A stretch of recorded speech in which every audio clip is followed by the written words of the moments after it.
Good morning, everybody, and happy Easter to you out there. I'm back talking once again with Ross Benjamin on our Underdog value ticket. However, with March Madness, there's some games that a favored might be the value. So with that being said, I'm going to turn it over to Ross. Ross, first and foremost, happy holidays, my friend.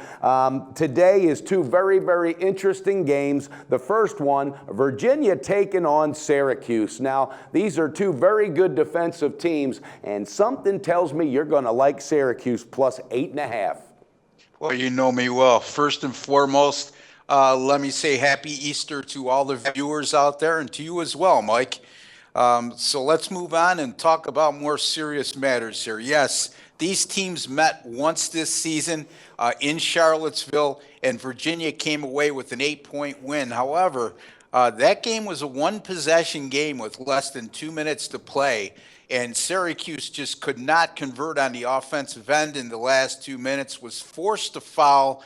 And as a result, the final margin of 8 points wasn't indicative of how close that game was. And as a matter of fact, the Orange were able to sneak inside the number as they were a 9.5-point underdog in that contest. Now, Virginia shot 56% in that game, and to this date, nobody's come near that percentage of shooting against Syracuse all season long, and nothing suggests that that's going to be the case today, considering the fact this is an Orange team and there are 3 NCAA tournament games that's holding teams to less than 52 points per game and just 34% shooting from the field. Virginia has shot lights out in the first 3 games of this tournament, and it's hard to poke holes in their arsenal when you look at how well they've performed as well. But I just think this is one of those games. I believe that Syracuse will take this game down to the wire. Virginia, who's noted to be a very good defensive team, and rightfully so,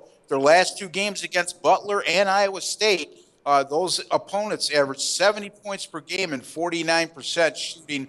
I'm going to have a small lead here, Mike, on the underdog in this contest. Syracuse plus 8.5 over Virginia. Yeah, the only thing I can think of, Ross, that this line is what it is to justify it in my mind is possibly the strength of schedule in the actual tournament itself, because those two teams, when they met, it was a dogfight.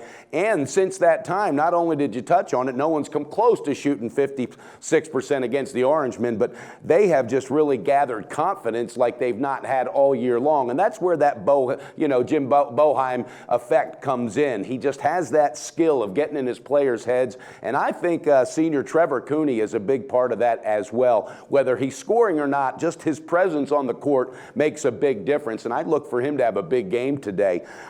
Interesting game, and I wanted to get you some insight on this. How are the faithful Orange fans up there? Are they going to be traveling to the game? I was lucky enough to be to a couple Syracuse games in the Dome, and I know how wonderful those fans are. Are they going to be there to support their team? They certainly travel well, and their allotment of tickets have been sold out since early this week in Chicago. So they'll be supported well today, and I'm sure they'll travel. It's a little bit leery as far as how many more will travel that don't have tickets because of the Easter holiday.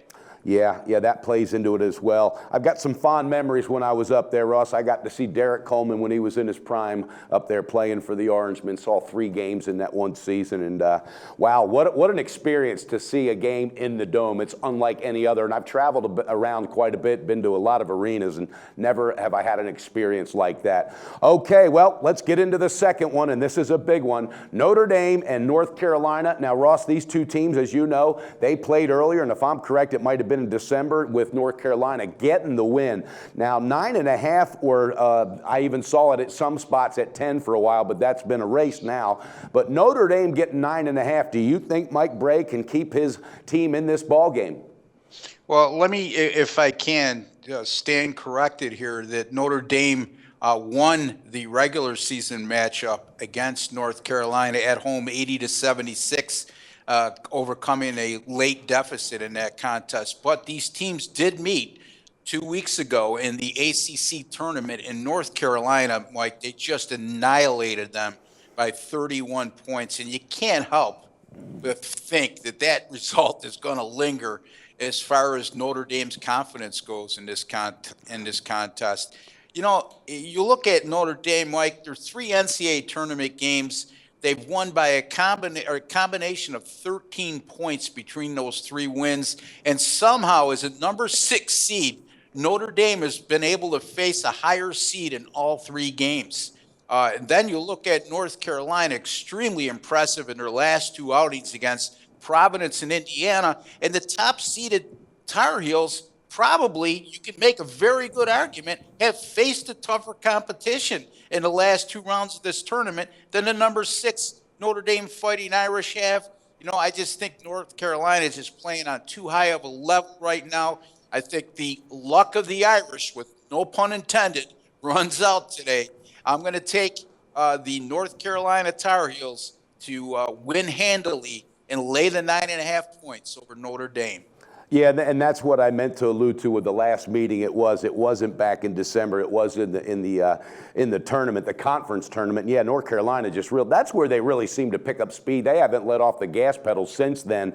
But Notre Dame, and this time of year, it gets into these players' heads, and this is their Super Bowl, so they bring it all and they leave it all on the floor. And I grew up, as a young man, big Notre Dame fan, Kelly Tripucka days, things of that nature, and I always remember Notre Dame always showing up. You're really showing your age. Yes, Mike. I am. I'll be 53 this year, but yeah, I mean, I go way back. Kelly Tripucka. Yep, absolutely. Fond memories. And that's what I enjoy breaking down games with you, Ross. We can reminisce about things like that because at the end of the day, for me, it's about ROI, producing for my client, but there's also that side of me that's the fan that'll never leave, and I love that. So I don't know. I just think Roy Williams will have them ready to go. I think they're going to start out early, and I don't think they're going to let off the gas pedal. So I'm on board with you there. Okay, viewers, you heard it. In the first game, Ross is leaning to Syracuse, getting 8.5. Syracuse playing very, very good defense of ball right now. And in the second game, not taking Notre Dame. The luck of the Irish is going to run out today, as Ross says.